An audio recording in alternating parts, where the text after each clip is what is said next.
uh, peperingkat keempat iaitu Bapak Widya Putra. Dengan segala hormatnya dipersilakan.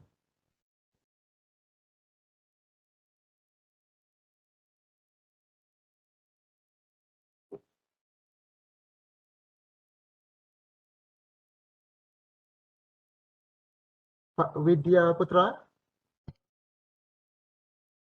Ya, silakan. Assalamualaikum warahmatullahi wabarakatuh. Lebih dulu kami sapa, walaupun tidak satu persatu, adalah bapak-bapak kami, ibu-ibu kami, dusanak-dusanak kita yang berada di Kabupaten 50 Kota, yang hari ini sengaja kita berkumpul untuk mengikuti acara virtual ini. Kita pusatkan di kantor Bupati 50 Kota. Dan juga hadir dusanak-dusanak kita dari Kota Payakumbuh, dan terima kasih atas kehadiran kita semua.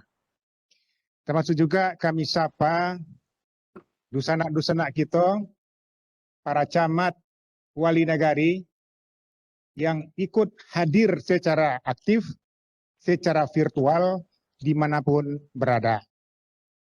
Tentu kami sapa juga bapak-bapak, ibu-ibu, dusanak-dusanak kita, dusanak-dusanak kami yang berada di Negeri Sembilan, Malaysia.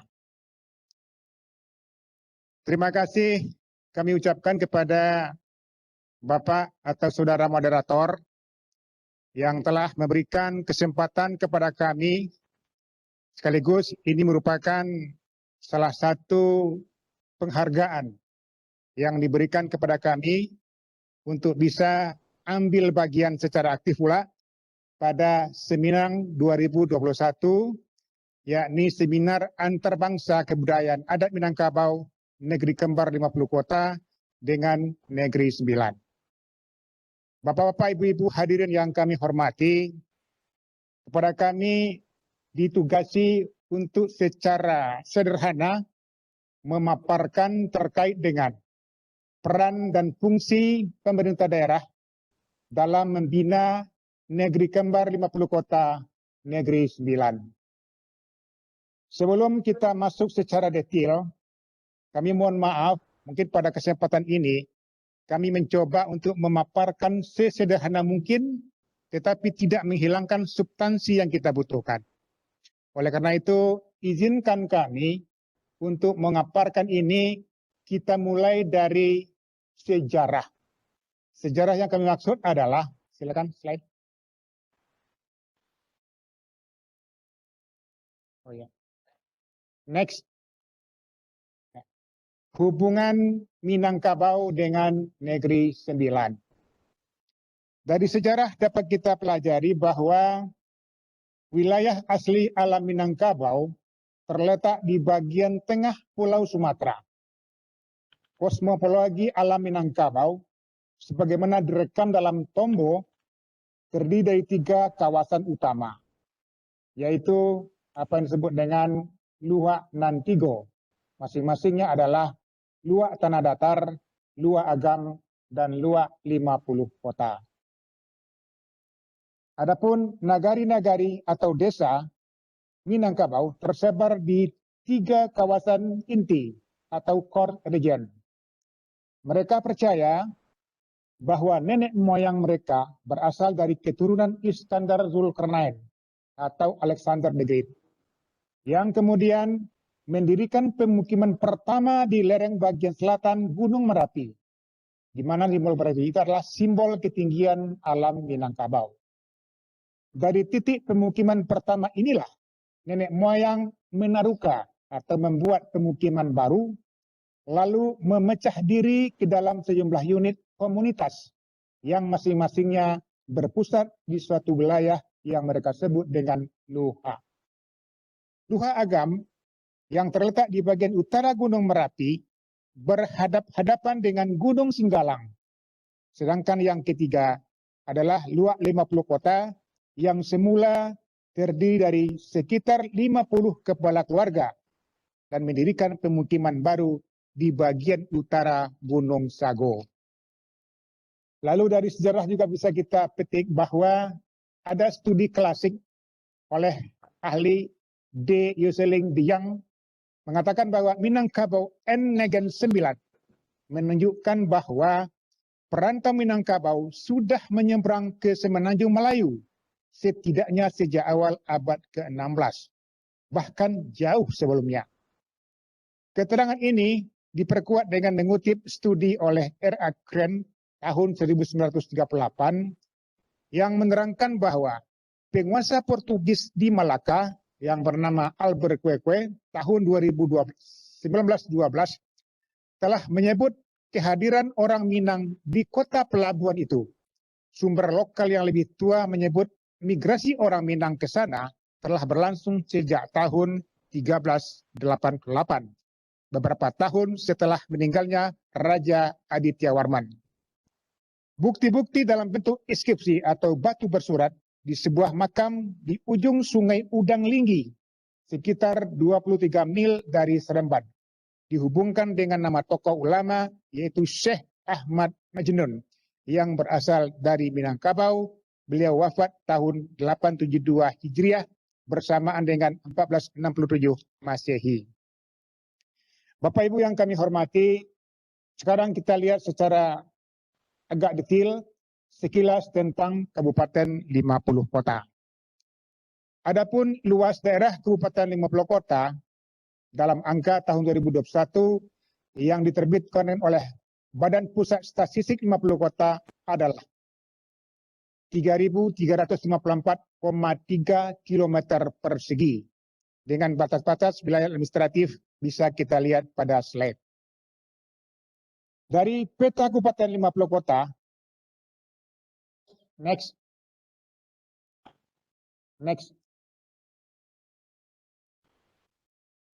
Bisa dilanjutkan Pak Moderator, next. Lihat peta Pak. Sekejap, Pak. Ya. Lihat peta Pak.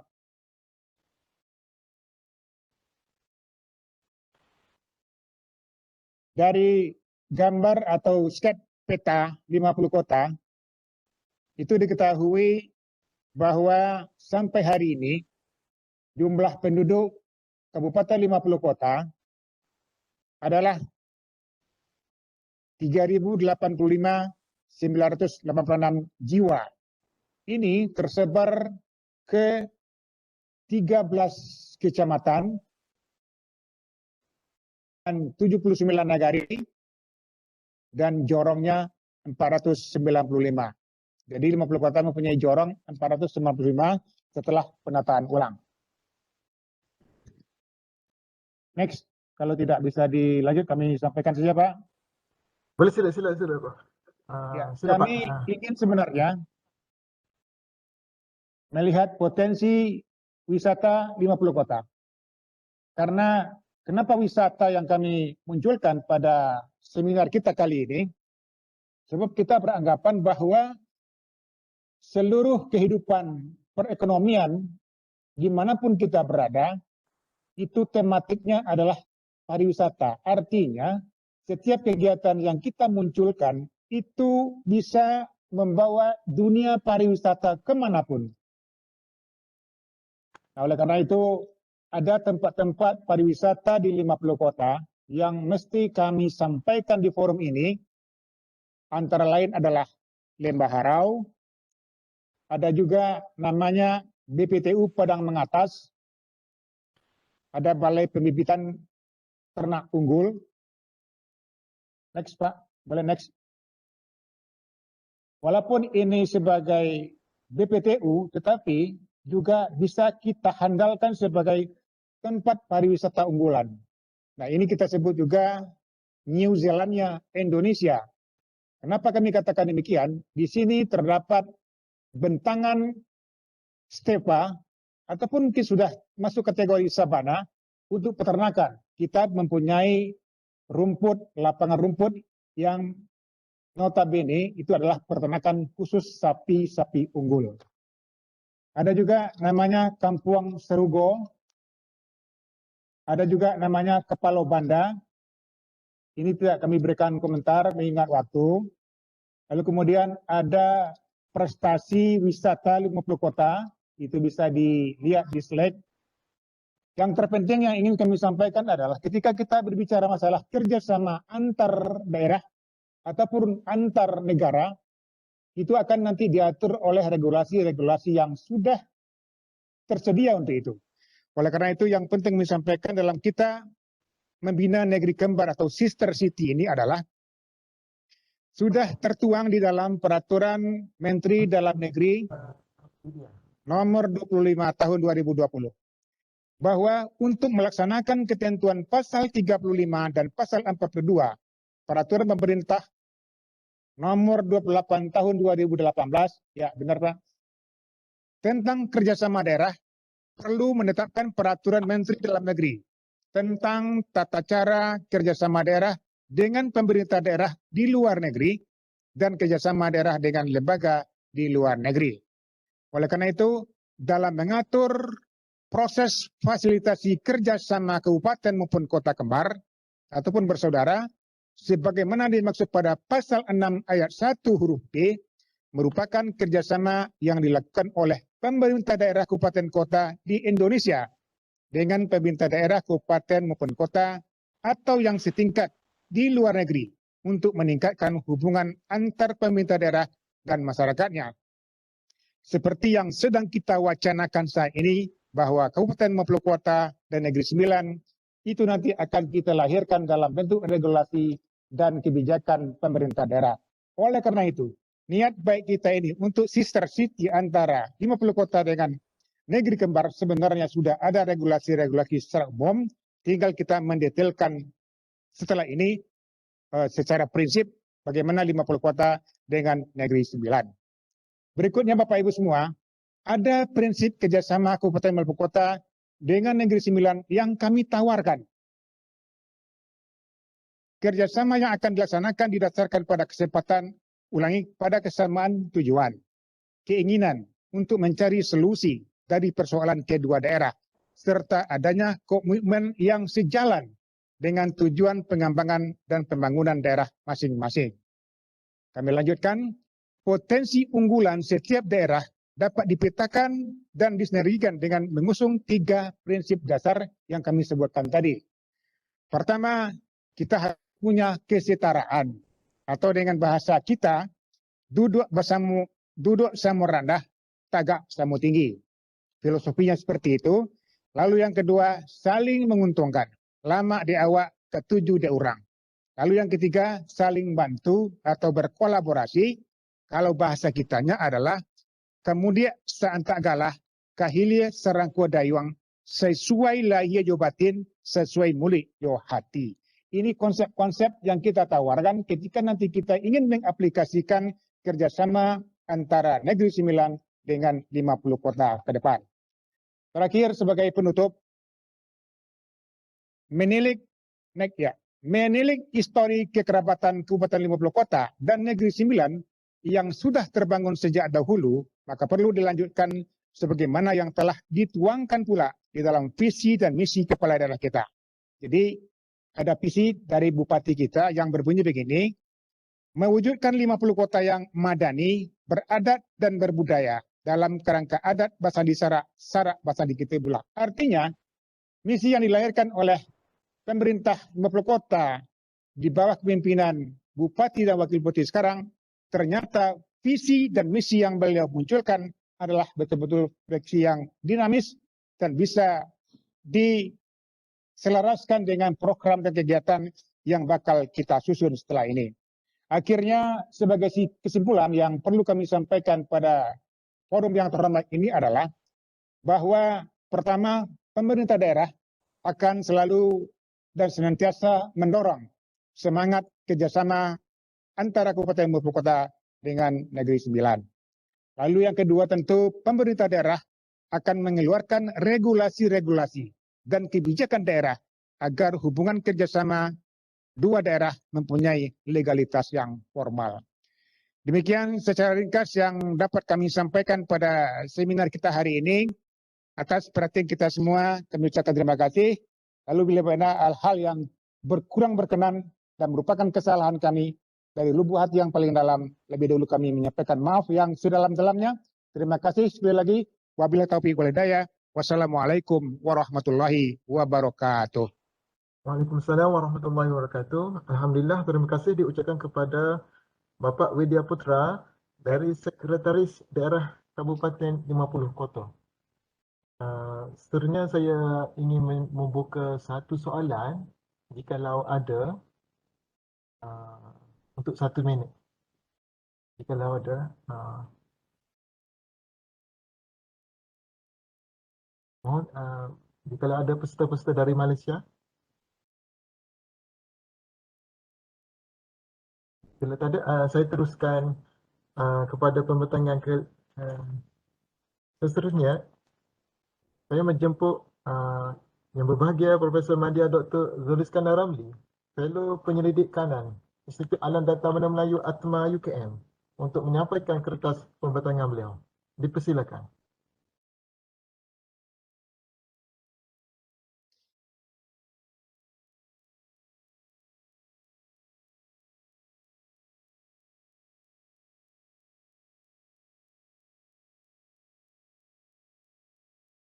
Slide sudah nampak betul? Kami sudah nampak.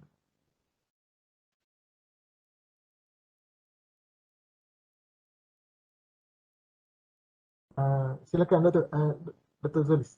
Silakan.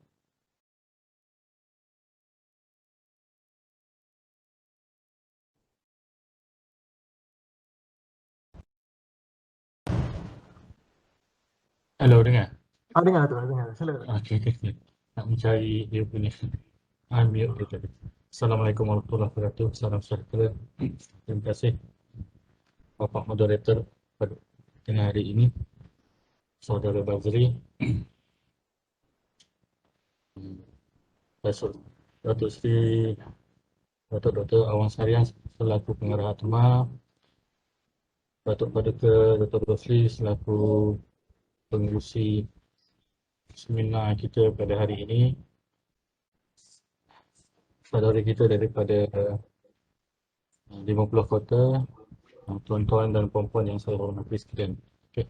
Pada hari ini saya akan kongsi sedikit tentang peranan dan masa depan di Negeri Sembilan dan juga di 50 kota.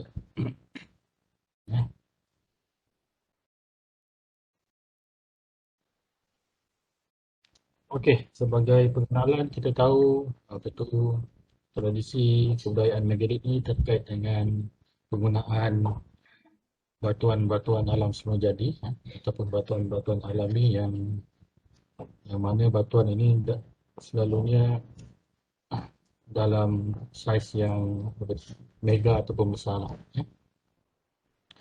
Dan kita tahu juga bahawa kebudayaan megalit ini bermula semenjak zaman Neolitik dan berterusan hingga zaman logam dan juga berterusan juga kepada zaman klasik hingga ke hari inilah. Dan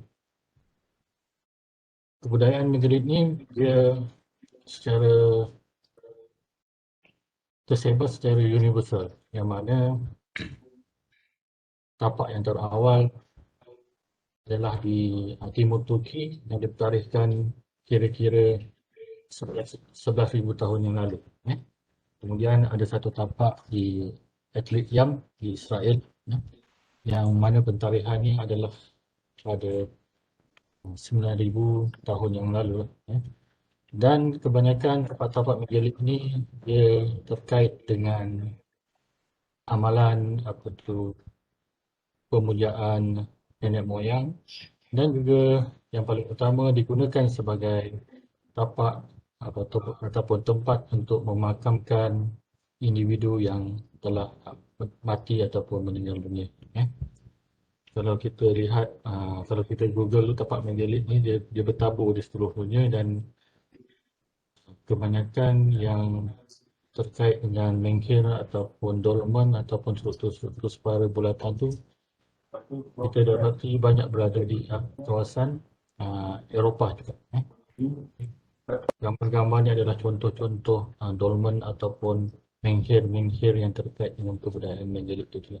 Tadi itulah. Okey. Ini contoh struktur megalit yang terkenal iaitu Stone Age di Britain. Okey, kalau kita tengok jenis-jenis struktur megalit ni ada banyak, ada kalau dalam bentuk polilitik dan juga monolitik. Kalau polilitik itu ada dolmen, tula, cheese, unchambered, novero, Gordian stone, temuli, Pesic grave. Kalau monolitik tu dibagi ada menhir, Betilus, alignment, Pocolit, Chariton, Photostate dan juga Stone Shape. Dan kalau taburan tapak-tapak megalit di Malaysia ni ada banyak. Antaranya yang paling awal adalah di Perak dalam bentuk kubur batu kepingan. Kalau kajian arkeologi itu mentarikan tapak ini 500 tahun sebelum Masihi dan berkembang sehingga 700 tahun Masihi.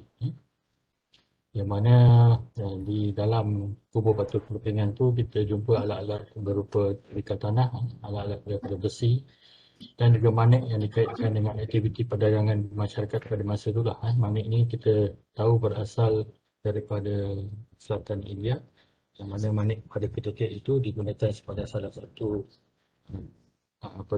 artifak untuk aktiviti perdagangan antara masyarakat yang ada dekat alam Melayu ni dengan masyarakat di luar sana. Kemudian di Melaka ni tapak-tapak megalit ni lebih kepada batu yang terdiri daripada batu-batu nisan yang mana Melaka pada masa itu kebanyakan tapak-tapak ni di bawah undang Nanning lah. Kemudian di Sembilan ada banyak yang terkenal di Pangkalan Kempas dan juga bertaburan di kebanyakan wilayah ataupun daerah di Negeri Sembilan. Dan taburan yang paling banyak adalah di Kuala Pilah ataupun di kawasan Wak Tanah Mengandung tu, terutama di Lembah Teraci lah. Bila kita kaji bukan saja Lembah Teraci, dia ada banyak lembah yang kita dapat rangkum tentang taburan tapak-tapak megalit di Negeri Sembilan ini. Di Sabah ada juga yang kebanyakannya berupa menhir juga yang digunakan sebagai tanda sempadan tanah. Kebanyakan sebagai tanda sempadan tanah dan juga ada juga sebagai batu pemujaan. Kalau di Sarawak tu selain daripada menhir tu ada juga ditemui dolmen kalau di Sarawak. Okey, ini adalah jenis-jenis megalit yang ada dekat kawasan Asia Tenggara ni. Yang paling menunjukkan kepelbagaian ni adalah di Indonesia lah. Kita ada menhir, dolmen, kubur batu kepingan, kita ada tempayan batu. Tempayan batu ni dekat Lampung, Pondian Berundak di Bukit Padang di Jawa itu, Sarcophagus juga di kawasan Lampung dan juga Arca Batu di Lampung. Kalau dekat Lampung tu dia menunjukkan kepelbagaian tradisi amalan kebudayaan megalit. Okey, kalau kita lihat menhir ni adalah sejenis batu tegak, sama ada didirikan secara tunggal, satu ataupun secara lebih daripada satu, banyak selalunya disusun secara selari dalam susunan selari ataupun secara separa bulatan susunan itu. Kalau menhir selalunya adalah terkait dengan batu-batu tegak. Ini banyak dekat 50 Kotor dan juga di Negeri Sembilan. Ini adalah contoh dolmen. Kalau dolmen ni ada juga di kawasan Sumatera dan kalau di Malaysia ni hanya terdapat di Sarawak. Ini adalah contoh kubur batu kepingan yang terdapat di Lembah Bernam, di Perak, di Sungai. Dan ada juga dijumpai dekat Sumatera dan juga Jawa. Kalau kat Malaysia, jenis ni yang paling lama lah. Kubur batu kepingan ni dikaitkan dengan masyarakat yang mengamalkan ataupun yang sistem ekonominya zaman logam. 500 tahun sebelum Masihi lah. Ini contoh binaan batu bertingkat atau kita panggil penden berundak itu. Ini contoh sarcophagus, peti batu.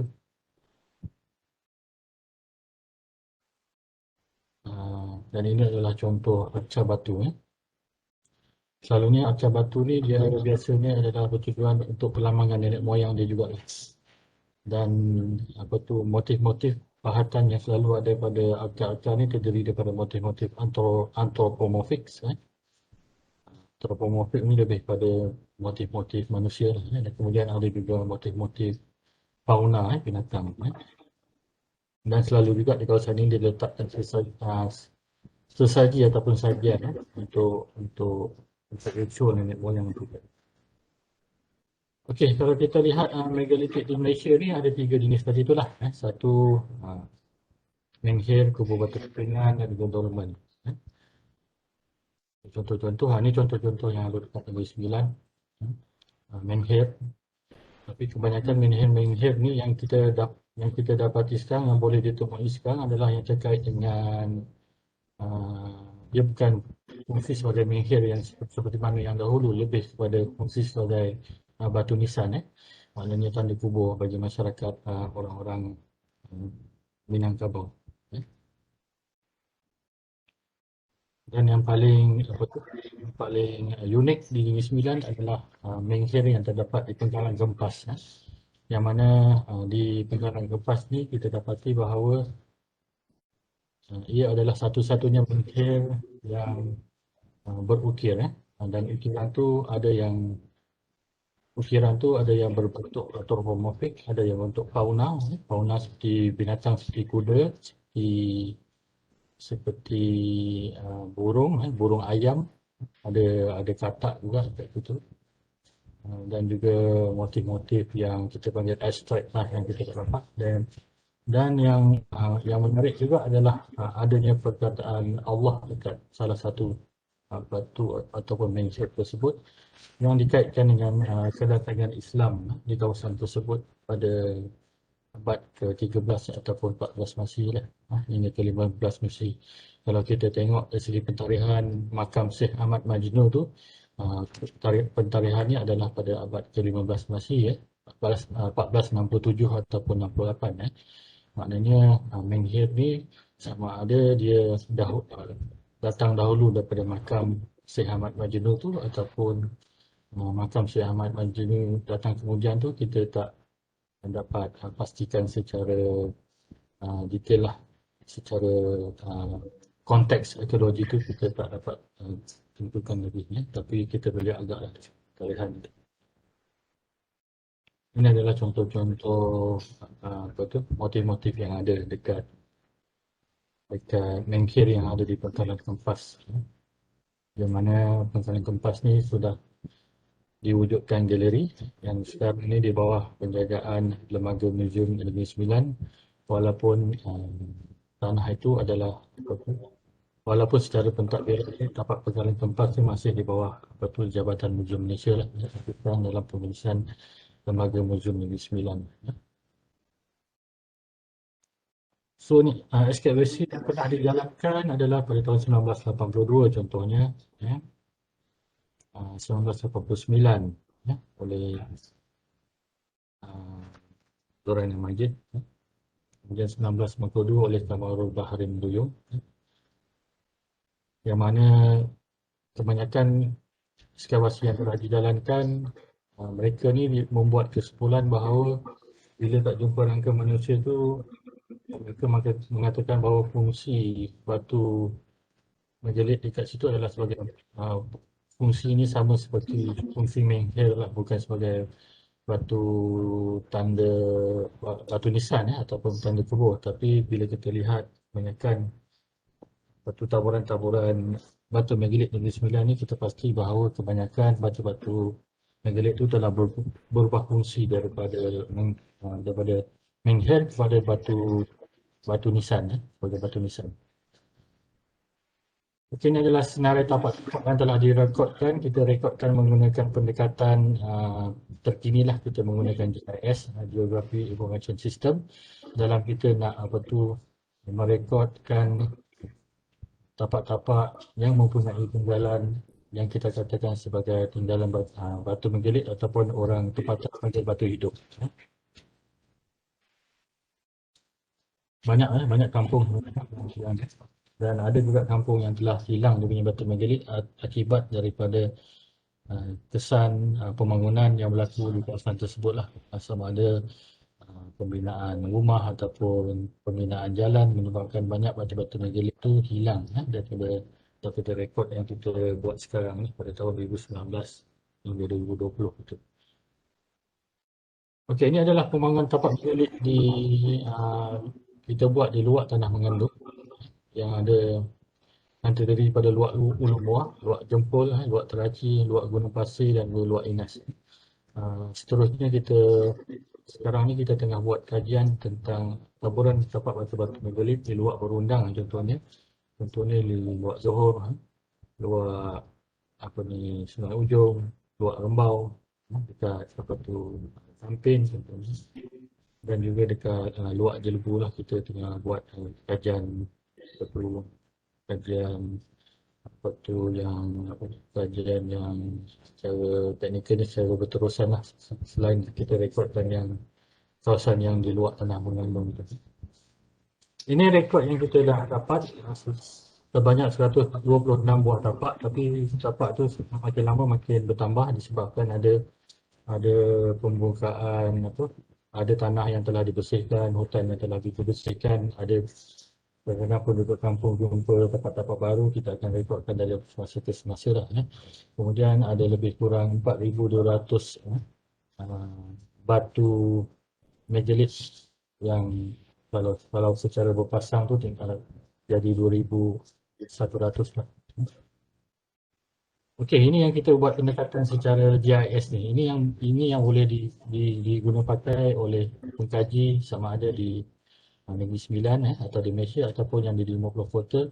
Pendekatan penggunaan GIS dalam kita nak merekodkan tinggalan-tinggalan tapak menggelit di kawasan-kawasan kita lah. Dia amat membantu dalam proses kita untuk pendokumentasian ataupun repository tapak-tapak ini melalui penggunaan teknologi inilah artificial intelligence. Ini yang kita direkodkan berdasarkan kepada GIS lah. Ini yang kita buat. Mungkin pengkaji-pengkaji di sebelah sana di Kabupaten 50 Kota boleh guna pakai juga pendekatan ini. Kemudian kita boleh gabungkan dalam bentuk portal. Ini adalah contoh-contoh taburan-taburan tapak-tapak menggelit di luar tanah mengandung yang mana kita dapati hasil daripada kajian ini.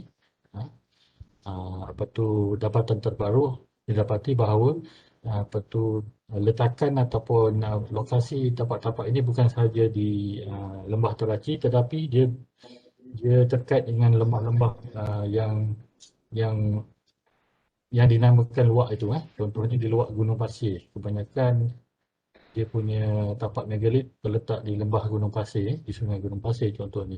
Kalau di Inas terletak di Sungai Inas. Maknanya kita boleh katakan lembah Inas. Kalau di Jempol, kita boleh katakan sebagai lembah Jempol. Kalau Ulu Muar tu, dia mungkin terletak di lembah tapi kebanyakan tapak megalit di Ulu Muar tu, dia terletak bukan di lembah tapi di lembangan Sungai Muar. Di lembangan Sungai Muar. Manakala di Teraci memang memang terletak di lembah Teraci lah. Dan kita dapati bahawa kebanyakan tapak-tapak ini terletak di lembah kerana sumber ataupun kegiatan ekonomi masyarakat pada masa itu memang bergantung kepada aktiviti pertanian, terutamanya aktiviti penanaman padi, yang mana mereka memerlukan kawasan-kawasan yang subur yang terletak di lembah dan diairi oleh sungai-sungai untuk mengairi aktiviti pertanian mereka. Okey, ini adalah contoh aliran-aliran sungai dan juga letakan tapak-tapak di luar Ulu Teraci. Itu contohlah. Luak Teraci, ini luak Ulu Muar, luak Teraci, bukan Ulu Teraci, luak Teraci, luak Ulu Muar, kawasan Ulu Muar, Gunung Pasir, contohnya Gunung Pasir. di luar Jempol. Banyak taburan-taburan di sepanjang Sungai Jempol itu. Kemudian di luar Enas. Okey. Setelah kita apa yang kami jalankan, penyelidikan ini adalah bersama-sama dengan Lembaga Muzium Negeri Sembilan dan juga Atma UKM. Setelah kita buat aktiviti pemetaan tapak-tapak ini dengan menggunakan GIS, kita bantu kerajaan negeri dan melalui Lembaga Muzium Negeri Sembilan dan juga penghulu luar itu dari segi promosi tinggalan-tinggalan tapak megalitik mereka lah. Apa yang kita cuba buat adalah yang paling asas adalah menghasilkan brosur tentang tinggalan-tinggalan megalit di Negeri Sembilan itu sendiri, tapak-tapak penting yang terkait dengan tokoh-tokoh agama ataupun tokoh-tokoh pemimpin setempat yang selalunya batu megalit itu mempunyai saiz yang luar biasa berbanding yang lain. Sebab saiz batu dia besar berbanding yang lain. Memang yang terkait dengan simbol status. Ini adalah contoh brosur yang kita buat. Ini brosur adalah untuk pengkalan kempas yang tujuannya selain untuk mempromosikan muzium megalit antarabangsa pengkalan kempas itu, kita juga tujuan kita adalah untuk memberi maklumat kepada mereka. Kemudian tapak megalit luar Karachi, kita buat juga brosur. Kemudian tapak megalit luar Hulu Muar, ini brosur dia. Kemudian tapak megalit luar Gunung Pasir, brosur dia. Kemudian tapak megalit luar Jempol, brosur dia. Dan ini adalah tapak megalit luar Enas. Ini kita bagi, kita brosur-brosur ini kita bagi kepada Lembaga Muzium Negeri Sembilan untuk dibekalkan kepada galeri ataupun muzium megalit Negeri Sembilan lah, untuk tujuan promosi dan juga untuk tujuan pendidikan. Itu adalah semangat kita. Selain daripada kita membekalkan maklumat di dalam galeri, kita juga membekalkan dalam bentuk brosur inilah. Ini yang mungkin boleh digunakan di 50 kota. Kemudian kita boleh bertukar-tukar brosur lah untuk kita lebih mengenal tentang tapak-tapak megalit yang ada dekat Negeri Sembilan itu. Kemudian kita juga mengusahakan portal yang mana portal megalit Negeri Sembilan. Ini mungkin kita boleh bangunkan portal ini bersama-sama dengan 50 kota yang mana akan mengkayakan lagi kita punya repositori tentang megalit yang ada, sama ada di Sembilan ataupun di 50 kota melalui pembangunan portal ni. Yang mana pembangunan portal ni kita pautkan ke GIS juga supaya orang boleh melawat portal ini. Tapi sekarang GIS kat Timur tu ada masalah sikit. Portal ni tidak boleh tak boleh masuk pun. Kita tengah review kita punya lesen GIS tu. Okey, kita tengok persepsi masyarakat terhadap batu hidup ni. Dia adalah persepsi mereka tahu adalah tentang konsep batu hidup. Konsep batu hidup tu lebih pada makam. Ada juga ritual, tempat keramat, tempat tradisi pemujaan. Mungkin ada pengaruh animisme yang paling awal, terutamanya yang ada di Indonesia itu, penghormatan, tapak kubur, status sosial dan juga laluan binatang. Kadang-kadang dia bina sepadan untuk laluan binatang supaya masyarakat tahu ini adalah kawasan laluan gajah contohnya. Dia ada letakkan dekat batu megalit situ. Okey, kalau dulu pada tahun 70-an, 70-an, 80-an tu tradisi ritual dekat tapak megalit ni masih berlaku di Negeri Sembilan. Tapi sekarang dah tak buat lagi kot sebab dah diharamkan. Ini adalah contoh foto-foto tradisi ritual yang ada dekat batu megalit. Selalunya terkait dengan aktiviti untuk penanaman padi lah, untuk supaya padi itu subur, menghasilkan menghasilkan padi yang banyak, dan juga ritual untuk menghalang perosak-perosak ataupun musuh-musuh padi itulah daripada mengganggu tanaman mereka. Ini adalah contoh-contoh foto yang masa lalu, ritual yang dilakukan. Walaupun dia apa tu, ada juga apa tu, dia juga ada bacaan-bacaan seperti bacaan dalam tahlil juga kan. Maknanya apa tu, ayat-ayat suci Al-Quran juga digunakan dalam ritual inilah. Okey, ini dari segi semangat gotong royong atau kerjasama. Ini dekat Borneo kita lihat dalam tradisi Menggelit ni dia memperlihatkan selama semangat kerjasama dan juga gotong royong antara penghulu dan juga anak buahnya dalam mendirikan batu-batu Menggelit sendiri. So ini adalah contoh-contoh batu Menggelit yang besar, apa tu, saiznya yang lebih besar, yang dekat dengan tokoh-tokoh, contohnya Datuk Tua, Datuk Nisan Tinggi, Datuk Sebang Kuning dan sebagainya lah. Kemudian ada contoh-contoh yang ada di gelaran setempat seperti di Melaka, sepertinya Nenek Panjang, Nenek Limau, Nenek Timah, Datuk Bongsu, Datuk Debo, Datuk Maharaja Lela dan sebagainya. Dari segi dalam konteks Menggelit ke-9 ni, dalam konteks simbol status tu, kita dapati bahawa makam-makam yang terkait dengan tokoh-tokoh dan juga ahli-ahli agama tu, dia punya batu tu besar sikit. Okey. So, bila kita bincangkan tentang peran ataupun masa hadapan itu, kita dapati bahawa yang kalau dekat ke-9 ni, batu Menggelit yang dipelihara dan juga yang dipelihara adalah di Pekalan Kempas itu, yang mana sekarang ni wujud galeri Menggelit Pekalan Kempas, yang mana sekarang kita tengah bekerjasama dengan Lembaga Menggelit 9 untuk membangunkan polisi untuk menaik taraf Menggelit ini kepada muzium Menggelit antarabangsa Pekalan Kempas. Okey, ini adalah contoh galeri yang ada di Pekalan Kempas tu, dan saya harapkan agar galeri ataupun kawasan Pekalan Kempas ni dijadikan salah satu sebagai produk cagar budaya ataupun produk pelancongan bagi kawasan di Negeri Sembilan lah, untuk mereka yang berada di 50 kota tu tahu tentang kawasan ini. Okey, dari segi pemeliharaan itu, tapak ini telah diangkat sebagai tapak warisan kebangsaan oleh Jabatan Warisan Negara pada tahun 2015, di bawah kategori tapak arkeologi, yang mana kompleks ini sekarang di bawah pengurusan Lembaga Muzium Negeri Sembilan lah. Okey, dan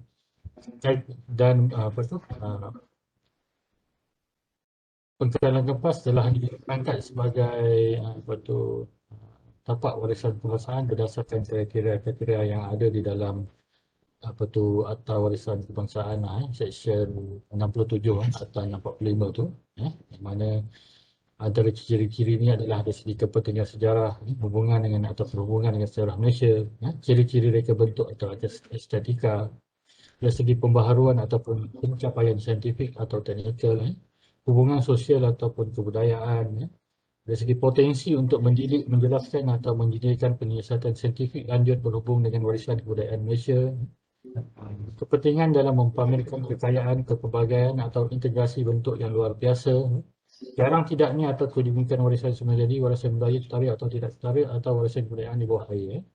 Gambaran bentuk sesuatu tapak atau objek sebagai sebahagian daripada kelas atau jenis sesuatu tapak atau objek, dan apa-apa perkara yang berkait dengan penentuan warisan kebudayaan yang penting. Ini adalah antara kriteria yang dipakai untuk mengangkat tapak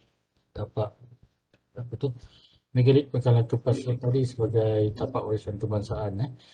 Kriteria ini juga digunakan untuk kita angkat tapak-tapak lain sebagai tapak warisan kebangsaan ataupun didaftarkan di bawah daftar warisan Jabatan Warisan Negara. Yang mana akta ini dia punya kuasanya adalah di Jabatan Warisan Negara. So dalam konteks Kabupaten 50 kota, Kabupaten Limau Kota, ini saya tak perlu nak memperjelaskan lagi sebab tadi saudara kita daripada Limau Kota telah menjelaskan dari segi kawasan ini. Ini dari segi 13 kecamatan yang ada di 50 kota, yang mana daripada 13 itu hanya 8 sahaja yang mempunyai tinggalan-tinggalan kebudayaan Megalith itu.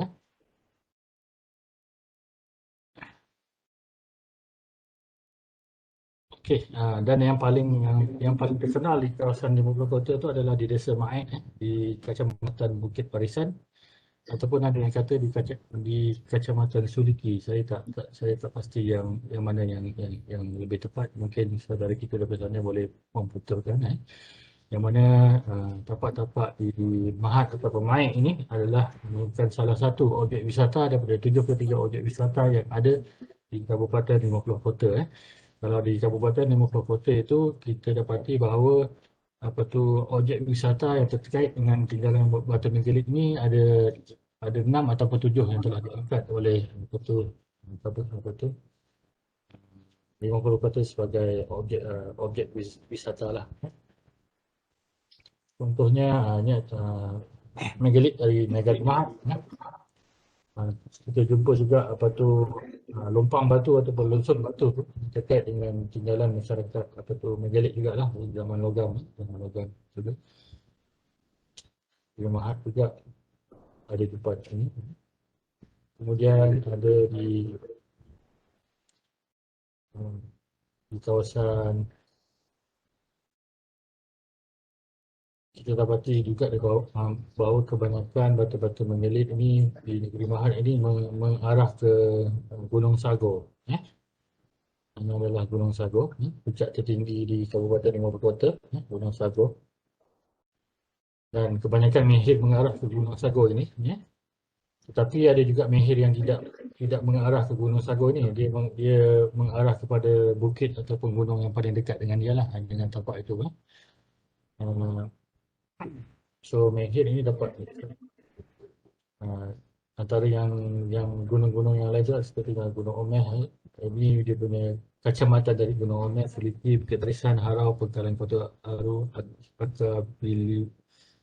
Akabiliru, Guguk dan juga Mungka. Ini adalah tapak-tapak yang mempunyai tinggalan-tinggalan kebudayaan Megalith itu tadi 8 daripada 13 kecamatan itu tadi.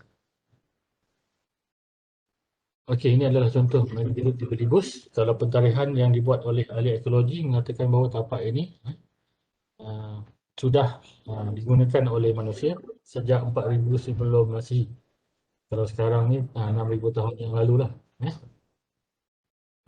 Yang mana ada di antara batu-batu Megalith ni yang mempunyai motif dan juga berhias. Dan kalau ikutkan dia menghadap ke Gunung Sagor juga, tapak Megalith di Belabus ni. Rasanya ni adalah salah satu tapak cagar budaya ataupun wisata untuk 50 kota juga. Ini contoh Megalith di Ambiang, Kecamatan Suluki. Ini yang menarik sebab bila saya beritahu Datuk undang di sini bahawa batu-batu Megalith fungsi ni untuk sebagai tempat untuk bersandar ataupun tempat datuk penghulu duduk, mereka macam saya tak percaya tapi bila kita pergi ke kawasan 50 kota ini adalah contoh batu Megalith yang ada batu tempat datuk Raja Johor ni duduk yang mana dia sama ada untuk bermusyawarah dengan ahli-ahlinya ataupun hal-hal yang berkaitan dengan suku mereka lah. Konsep ni dipanggil sebagai konsep balai nan berpanah rasanya. Konsep balai nan berpanah dekat luar.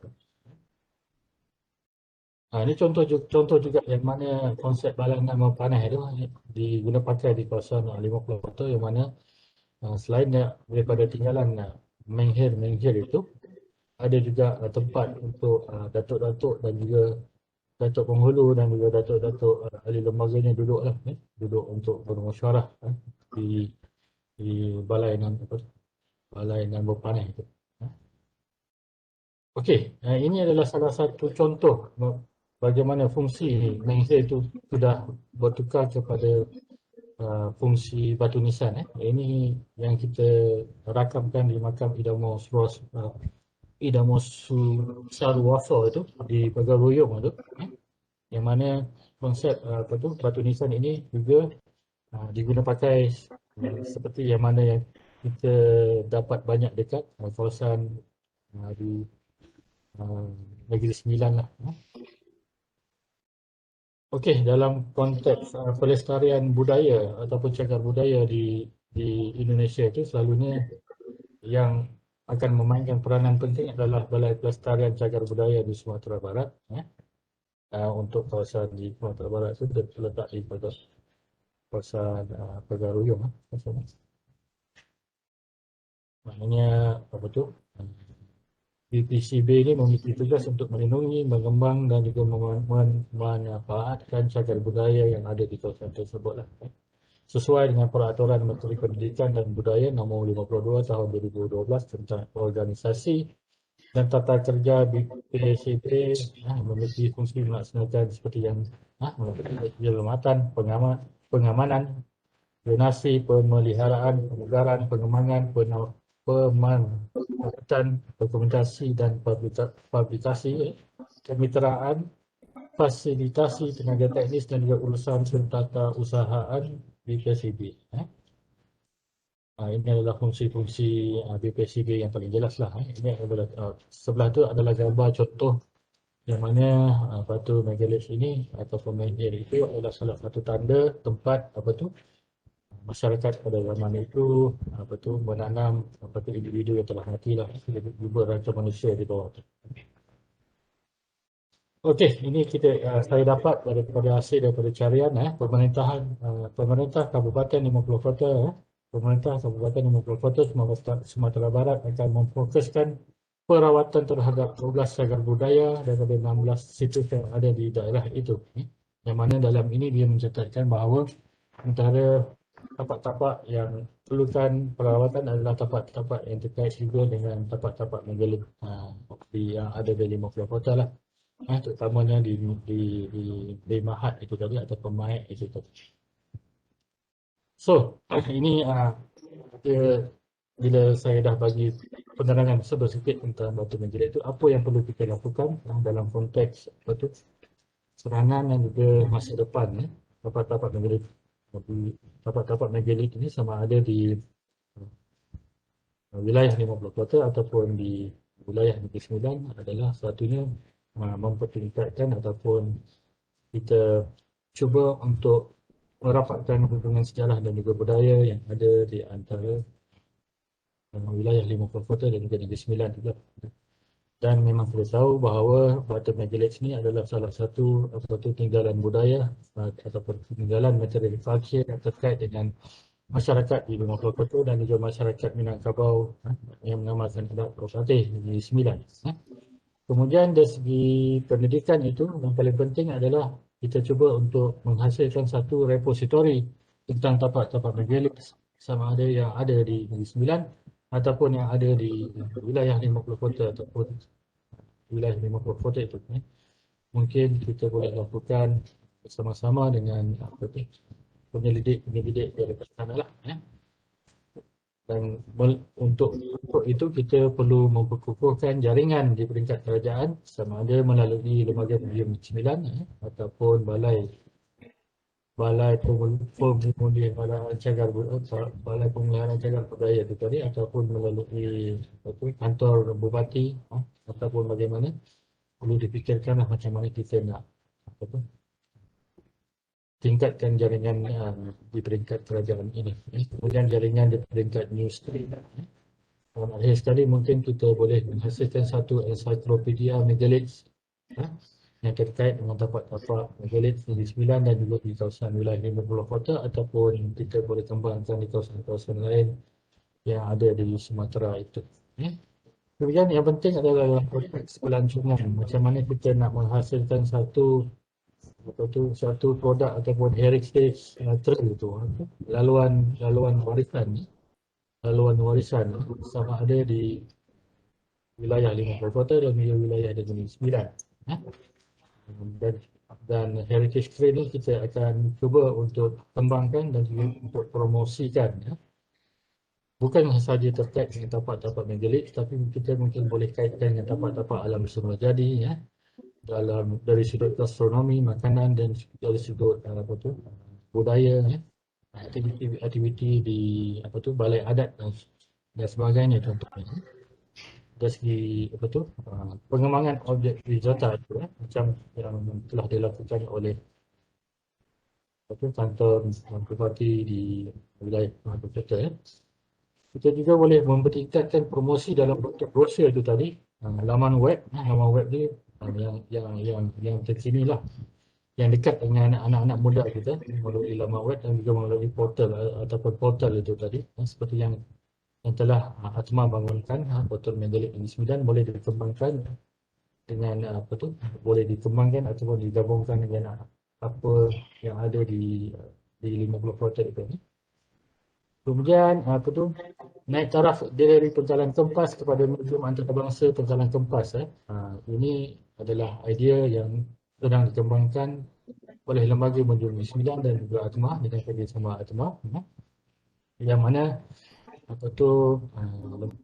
Lembaga Museum Negeri Sembilan bercadang untuk menghasilkan replika yang ada di 50 kota tu untuk dibawa ke Museum Antarabangsa Pecalang Kempas, Museum Antarabangsa Megalit Pecalang Kempas ini, dan dipamerkan di situlah. Secara tidak langsung bila pelawat ataupun pelancong tengok tinggalan-tinggalan megalit yang ada dekat 50 kota tu, secara tidak langsung menimbulkan minat pada pelancong ataupun orang yang melawat tu untuk pergi ke kawasan 50 kota tu untuk melawat ataupun untuk melihat secara lebih dekat ataupun secara live lah di kawasan tersebut. Dari segi masa depan tu saya lihat kebanyakan tapak-tapak megalit itu, kerisauan kita terletak di kawasan kampung-kampung, kemudian terletak di dalam kawasan tanah perkeburan, yang mana amat sukar untuk kita jalankan aktiviti pelancongan itu. Kemudian kita bimbang aktiviti-aktiviti yang terkait dengan pembangunan, pembinaan jalan ataupun pembinaan rumah oleh masyarakat setempat akan secara tidak langsung akan menghilangkan bukti-bukti ataupun batu-batu megalit di kawasan tersebut. Ini juga berlaku di 50 kota bila kita melawat di sana, kebanyakan batu-batu megalit yang ada dekat 50 kota itu terletak berhampiran dengan kawasan kampung ataupun di kawasan rumah orang.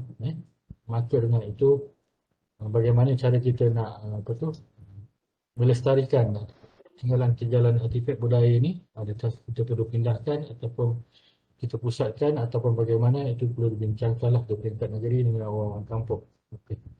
Okey, setakat itu je lah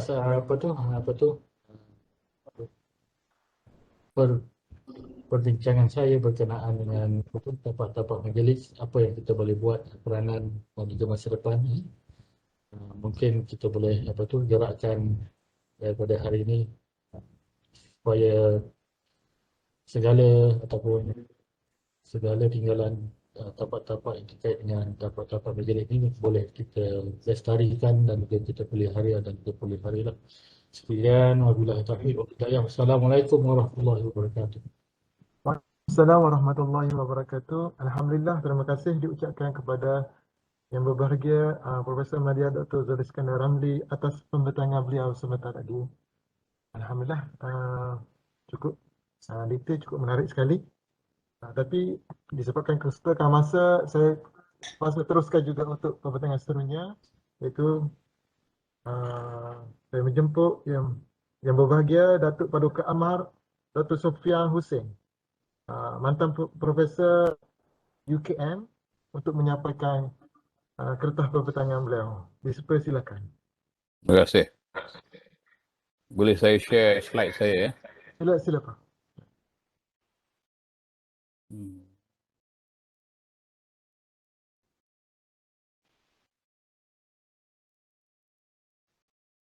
Okey, boleh lihat ya slide saya? Boleh selamat dapat, bro. Okey, bismillahirrahmanirrahim. Assalamualaikum warahmatullahi wabarakatuh.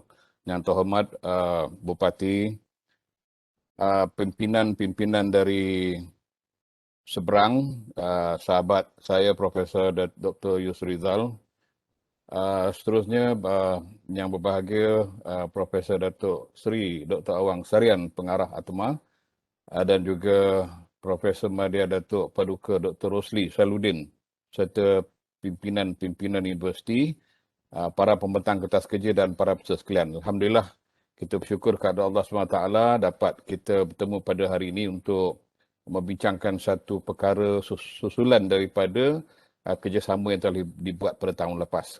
Baik, saya nak mulakan dengan pantun sikitlah ya. Melati kuntum tumbuh melata, sayang merbah di pohon cemara. Assalamualaikum, mulanya kata saya sembah pembuka bicara. Ini adalah sedikit yang ingin saya kongsi sebagai tanda rasa bahagia dalam untuk membincangkan topik ini kerana saya mempunyai saudara mara di Danau Singkarak di Solok sana. Dan ini adalah lawatan saya pada tahun 2018. Dan ini adalah rumah Tok Nyang saya, moyang saya di sana yang sempat saya pergi ziarah dan telah memperbaiki rumah gadang ini. Menunjukkan bahawa saya mempunyai rasa kebahagiaan dari darah Minang dari sebelah sana, dari sebelah mak saya ataupun Tok Nyang saya yang berhijrah saya menggunakan perkataan hijrah ya, saya tidak menggunakan perkataan pendatang seperti mana yang disebut oleh Profesor Ulung awal tadi. Baik, kalau kita lihat peta ini sendiri pun kita tahu bahawa mengikut sejarah dan juga geosains, bahawa dulu tidak ada Malaysia, tidak ada Indonesia, yang kita ada adalah satu tanah besar yang kemudiannya telah ditelanggami, ditenggelamkan oleh banjir besar dan sebahagiannya telah pecah dan maka terjadilah pulau dan juga semenanjung, jadilah pulau-pulau kecil yang di Indonesia disebut sebagai Nusantara. Tetapi kita kira kita semua adalah satu yang disebut oleh Prof. Ulung tadi, adalah satu keluarga, dua nasab, dan kita percaya kita daripada darah keturunan yang sama. Dan oleh kerana itulah kita bila pecahnya tanah dan air itu, kita berhijrah, bergerak dari satu tanah ke satu tanah melewati air. Jadi itu disebut sebagai tanah air. Jadi kita bukan pendatang, kita boleh juga disebut sebagai perantau yang disebut oleh Prof. Datuk Paduka tadi. Tapi saya suka kepada perkataan hijrah, bukan migrasi, tapi hijrah dalam konteks suasana tempat, lokaliti yang sama. Baik, jadi kalau kita tanya pada diri kita, apa bukti adanya warisan dan budaya dalam suatu tamadun? Jadi kita boleh sebut di sana ada warisan ketara dan warisan tidak ketara. Jadi warisan ketara ialah benda yang boleh disentuh ya, boleh dirasa. Jadi antaranya ialah artifak, monumen, tapak-tapak sejarah, bangunan, busana, batu nisan dan semua alat-alat yang dikatakan material culture itu adalah warisan ketara. Manakala warisan tidak ketara ialah falsafah ataupun idea, maka adat ataupun adat pepatih ini dikira sebagai satu warisan tidak ketara. Ya, tetapi boleh dilihat dalam amalan kehidupan dan juga atau takbir. Ya, ini disebut sebagai non-material culture. Jadi bagaimana warisan ketara dan tidak ketara ini boleh dibuktikan milik tamadun orang Melayu? Ya, jadi kalau kita pergi kepada slide seterusnya, kita boleh menjawab. Kita boleh buktikan melalui amalan. Maknanya kita boleh berinteraksi dengan 5 deria. Kita boleh lihat batu megalith tadi, kita boleh lihat artifak-artifak sama ada keris, pending, baju dan seumpama. Kita boleh sentuh, kita boleh bau. Masakan-masakan orang-orang Nusantara, sama ada orang Minang, ataupun orang dalam Nusantara ni kita boleh rasa, boleh sentuh, boleh bau. Jadi ini adalah dikatakan amalan yang menjadi warisan. Tetapi amalan ini yang dalam komuniti ini boleh pupus ditelan masa atau ditelan bencana malapetaka. Misalnya dalam malapetaka tsunami di Aceh, seluruh masyarakat di situ sudah kehilangan banyak hal-hal yang disebut sebagai artifak ya, ataupun bahan dan seumpamanya menyebabkan mereka tidak ada lagi. Manuskripnya terbang, hilang, pupus. Ya, begitulah dengan amalan-amalan dan seumpamanya dan banyak lagi hal yang boleh kita panjangkan. Untuk pendekkan, kita juga boleh mengatakan bahawa dokumentasi ataupun koleksi atau arsip dalam bentuk teks, audio video, foto ataupun grafik ini boleh jadi bahan bukti untuk menunjukkan bahawa warisan dan budaya kita adalah duduk dalam tamadun Melayu. Kita boleh buktikan dengan dokumentasi. Tetapi sekiranya berlaku lagi sekali bencana alam, maka semua hal-hal yang dikatakan fizikal itu akan hancur. Kubur pun boleh tenggelam, ya, masjid, bangunan-bangunan lama boleh hancur kerana malapetaka, gempa bumi ataupun gunung berapi. Tetapi kalau kita boleh pindahkan sebahagian daripada apa yang kita anggap sebagai warisan yang dikatakan daripada bentuk teks, audio, video, foto dan juga grafik ni pindah dalam bentuk digital, saya percaya dan insya-Allah tuan-tuan semua percaya bahawa kita boleh selamatkan sebahagian besar daripada dokumentasi ini untuk digunakan pada masa depan dan menjadi bukti, ya, kepada masyarakat bahawa di sana memang ada warisan dan juga budaya dalam tamadun Melayu di sebelah Nusantara.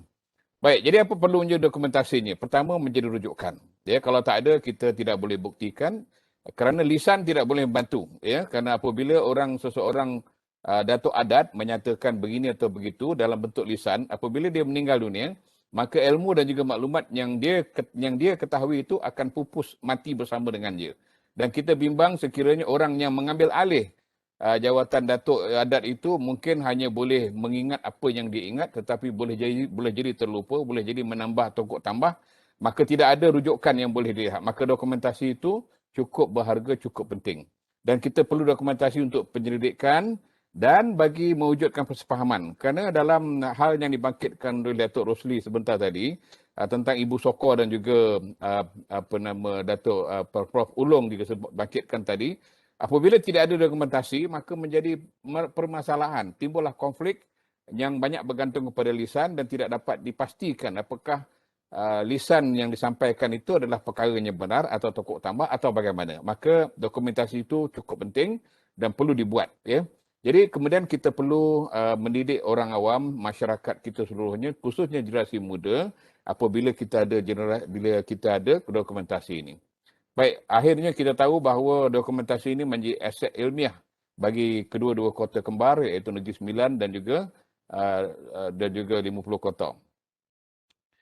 Baik, latar sedikit ya sebelum saya sebut kerana Datuk Profesor Ulong telah sebutkan, kita di ATMA telah mulakan projek dokumentasi digital ni bermula 1989, kemudian kita realisasikan dalam portal, dalam digital dalam tahun 2002.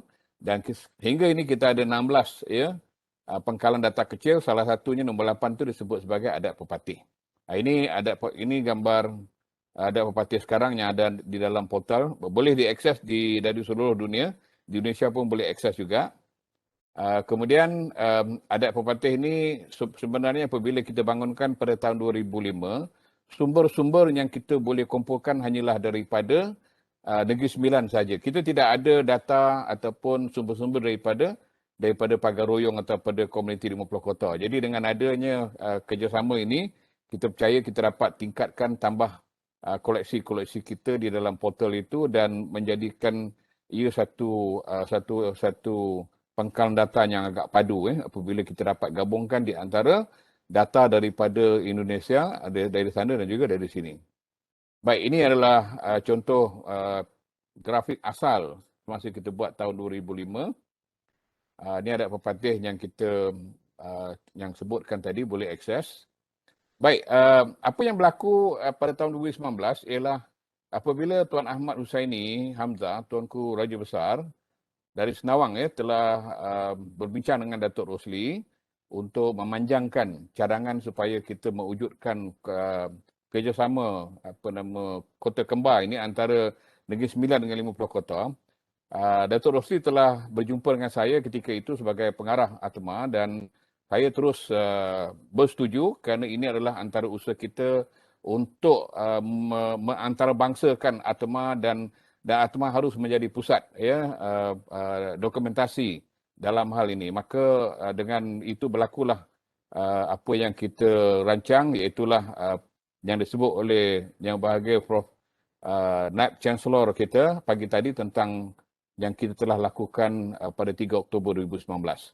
Dan seterusnya inilah sikit gambaran kita telah berwacana dan itu adalah baik. Jadi adat pepatih Negeri Sembilan dan 50 Kota ni yang disebut 50 Kota tadi disebut oleh pembentang kertas yang keempat kata salah ya, yang disebut sebagai Harau Payakumbuh. Ini adalah nama-nama tempat di sebelah sana ya. Kalau kita tengok yang saya sebut ni 1, 2, 3, 4, 5 ni mengikut pembahagian 50 Kota 1, 50 Kota 2, 50 Kota 3, 4 dan 5. Baik, di Negeri Sembilan, Datuk Paduka mencadangkan Jampol sebagai satu kota ataupun kita sebut daerah yang hampir sama ataupun dekat dengan Kabupaten 50 Kota. Tapi tak apalah.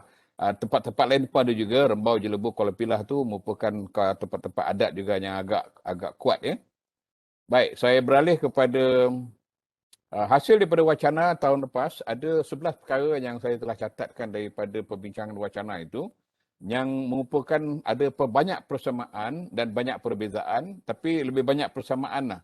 Jadi mungkin kita boleh bantu rangkumkan persamaan-persamaan ini dan pindahkan ke dalam database atau pangkalan data dalam portal yang sudah kita bangunkan.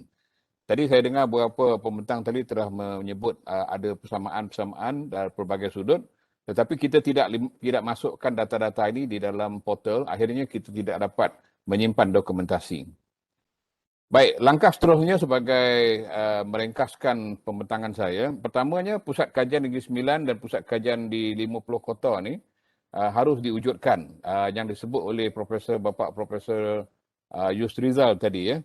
Dan dalam wacana dulu pun kita setuju. Saya ingin cadangkan supaya Pusat Kajian Negeri Sembilan tentang kembar kota ni dipusatkan di universiti.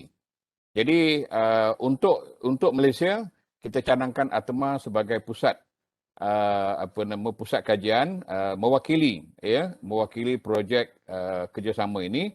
Manakala di 50 Kota mungkin Universiti Islam Negeri Imam Bonjol ya menjadi pusat kajian. Jadi kita tidak perlu wujudkan satu pusat kajian yang terpisah daripada universiti.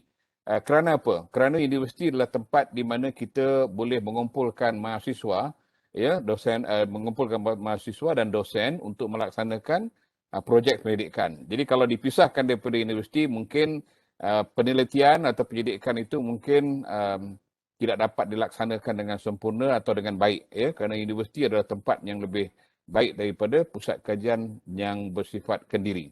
Baik, seterusnya ialah pertukaran ahli akademik antara universitas. Ini telah dilakukan pada tahun lalu, di mana para pemimpin adat, datuk-datuk dan juga dosen, ya, para peneliti datang ke Malaysia untuk berurusan dengan wacana ini dan akhirnya terjermalah beberapa program susulan dia selepas daripada wacana itu.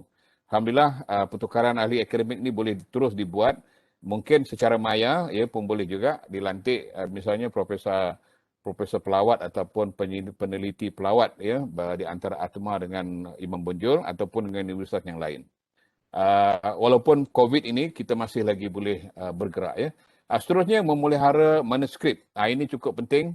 Manuskrip ini perlu dipindahkan dalam bentuk digital agar tidak musnah ditelan zaman, ditelan masa ataupun cuaca dan juga anai-anai dan serangga yang boleh merosakkan. Jadi mungkin kita boleh fikirkan bagaimana kita boleh pindahkan manuskrip, tambur ya ataupun tromba dan lain-lain untuk dimasukkan dalam digital dan boleh diakses oleh ramai orang.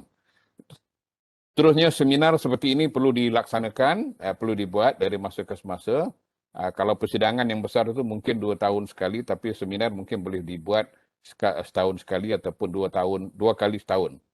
Siri lawatan antara dua bandar kembar ini, antara dua daerah kembar. Jadi mungkin yang akan datang datuk-datuk adat dari Indonesia akan ke sini dan kita datuk-datuk adat di sini juga akan ke sana. Selain datuk adat ialah orang-orang akademik yang boleh melawat ya tempat-tempat ni, tapak-tapak ni cukup penting kerana dengan melihat sendiri itu dapat membantu kita memahami dengan lebih mudah. Baik. Yang keenam ialah penerbitan. Penerbitan ini penerbitan bersamalah di antara dua pihak ini ya. Kalau di universitas di sana Imam Bonjol dengan ATMA ini akan menerbitkan bahan-bahan yang boleh dikembangkan bersama. Dan penerbitan ini jangan fikirkan teks saja ya. Mungkin rakaman video, rakaman audio juga boleh digunakan sebagai bahan untuk kita simpan di dalam portal supaya boleh dirujuk pada masa yang akan datang. Begitu juga dengan foto, grafik dan seumpamanya boleh disimpan dalam bentuk dokumentasi. Dan yang ketujuh, agak penting, kalau di Malaysia ini kita ada pakar yang telah memindahkan bahan-bahan daripada teks kepada digital, analog kepada digital, maka kita ingin juga melihat teman-teman kita dari 50 kota datang ke Malaysia ataupun kita hantar pakar di sana untuk membantu memindahkan ilmu kemahiran teknologi ini kepada teman-teman di sana supaya berlaku keserasian dalam kerjasama ini dan kalau kita agak lebih dalam kemahiran teknologi ini maka kita pindahkan, kita kongsi bersama. Dan akhir sekali ialah publicity tidak ada harga sesuatu portal ataupun sesuatu pangkalan data itu kalau orang awam ataupun rakyat tidak dididik pentingnya hal ini. Jadi kita perlukan pada publicity yang dibuat melalui universitas, melalui badan-badan budaya seumpamanya.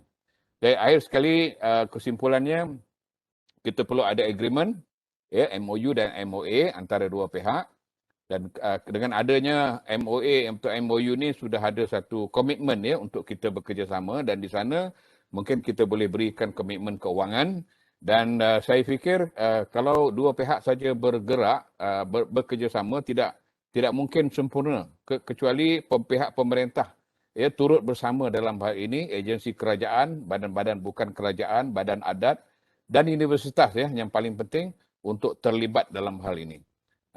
Kemudian saya fikir yang akhir sekali saya ingin sentuh ialah tentang dokumentasi adat ni dia mempunyai aset yang terlalu berharga lah. Jadi kalau berlaku gempa bumi, berlaku tsunami, berlaku apa-apa sekalipun, bahan digital ini kita dapat selamatkan. Dan ini menjadi warisan kepada generasi yang akan datang. Dan saya ingin tutup dengan pantun, bunga dedap di atas para, anak dusun pasang pelita. Kalau tersilap tutur bicara, jemari disusun, maaf dipinta. Terima kasih. Assalamualaikum warahmatullahi wabarakatuh.